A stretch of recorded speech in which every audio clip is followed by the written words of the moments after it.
ಅವ್ರ ಜೊತೆ ಒಂದು ರೀಸೆಂಟಾಗಿ ಒಂದು ಸಿನಿಮಾ ಮಾಡಿದೆ. ಅಲ್ಲಿಂದ ತುಂಬ ಒಂದು ಬಾಂಡಿಂಗ್ ಜಾಸ್ತಿ ಆಯಿತು. ಅದಕ್ಕಿಂತ ಮುಖ್ಯವಾಗಿ ಒಂದೇನು ಹೇಳ್ತೀನಿ, ಮಹಾಲಕ್ಷ್ಮಿ ಮೇಡಮ್ ನಮಸ್ತೆ ಮೇಡಮ್.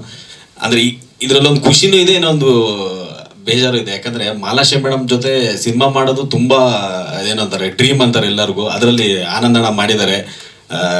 ಖುಷಿ ಆಗುತ್ತೆ ಅಣ್ಣ, ನಾನು ಮಾಡಿದಷ್ಟೇ ಖುಷಿ ಆಗುತ್ತೆ. ಆದರೆ ಒಂದೇ ಒಂದು ಬೇಜಾರು ಏನಂದರೆ ನಾನು ಅದ್ರಲ್ಲಿ ಮಾಡಬೇಕಿತ್ತು, ಒಂದು ರೋಲಾದ್ರೂ ಒಂದು ಸಣ್ಣ ಸೀನಲ್ಲಾದ್ರೂ ಇರಬೇಕಿತ್ತು ಅಂತ ಒಂದು ಕಾಡ್ತಾ ಇದೆ ಮನಸ್ಸಲ್ಲಿ. ಇರಲಿ ಅಣ್ಣ, ಮುಂದಕ್ಕೆ ಅದೇನಾರ ಹಣೆ ಬರ ಚೆನ್ನಾಗಿದ್ದು ಒಂದು ಅದೃಷ್ಟ ಇದ್ರೆ ಖಂಡಿತ ಮೇಡಮ್ ಜೊತೆ ಒಂದೇ ಒಂದು ಸಣ್ಣದು ಒಂದು ನಿಂತ್ಕೊಳ್ಳೋದಾದ್ರೂ ಆ ಸ್ಕ್ರೀನಲ್ಲಿ ಅದೊಂದು ಮಾಡಿದ್ರೆ ಅದೃಷ್ಟ ಒಂದು ಫುಲ್ಫಿಲ್ ಆಗುತ್ತೆ. ಆಮೇಲೆ ನಟರಾಜ್ ಸರ್ ಅಂತೂ ಒಳ್ಳೆ ಸಿಂಗಿಂಗ್ ಮಾಡಿದ್ದಾರೆ. ನಟರಾಜ್ ಸರ್ ಸಿಂಗರ್ ಅಂತ ನನಗೆ ಗೊತ್ತಿಲ್ಲ, ಒಟ್ಟು ಅದಕ್ಕಿಂತ ಹೆಚ್ಚಾಗಿ ಚೆನ್ನಾಗಿ ಅಂದರೆ ಒಂದು ಸಿಂಗಿಂಗ್ ಮಾಡಿದ್ದಾರೆ. ಒಂದು ಸಿನಿಮಾ ಮಾಡ್ಬೇಕಂದ್ರೆ ಅದು ಗೊತ್ತು, ನಾನು ಸ್ವಲ್ಪ ನೋಡ್ತಾ ಇದ್ದೀನಿ ಕಷ್ಟ. ಅದರಲ್ಲೂ ಒಂದ್ಸರಿ ರಿಲೀಸ್ ಆಗಿ ಮತ್ತೆ ಮಾಡ್ತಾ ಇದ್ದಾರೆ ಅಂದರೆ ಅದು ದೊಡ್ಡ ವಿಷಯ.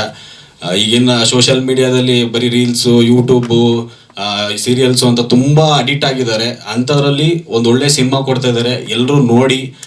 ಇದೇ ತಿಂಗಳು 26ನೇ ತಾರೀಕು ರಿಲೀಸ್ ಆಗ್ತಿದೆ. ಎಲೆಕ್ಷನ್ ಮುಗಿಸ್ಕೊಬಂದಾದ್ರು ನೋಡಿ, ಅದ್ರಲ್ಲಿ ಒಂದು ಶೋ ಬೇರೆ ಕೊಡ್ತಾ ಇದ್ದಾರೆ. ಎಲ್ಲರೂ ಬನ್ನಿ. ಒಂದು ಗುಡ್ ಒಪಿನಿಯನ್ ಇದೆ ಎಲ್ಲರ ಮೇಲೆ, ಈ ಸಿನಿಮಾ ನೋಡ್ತಾರೆ ಅಂತ. ಸರ್ ಆಲ್ ದ ಬೆಸ್ಟ್ ಎಲ್ರಿಗೂ. ಈ ಸಿನಿಮಾ ಒಂದು ಒಳ್ಳೆ ಸಕ್ಸಸ್ ಮೀಟ್ ಇದೇ ಥರ ಆಗಲಿ ಅಂತ ಹೇಳಕ್ಕೆ ಇಷ್ಟಪಡ್ತೀನಿ. Thank you sir.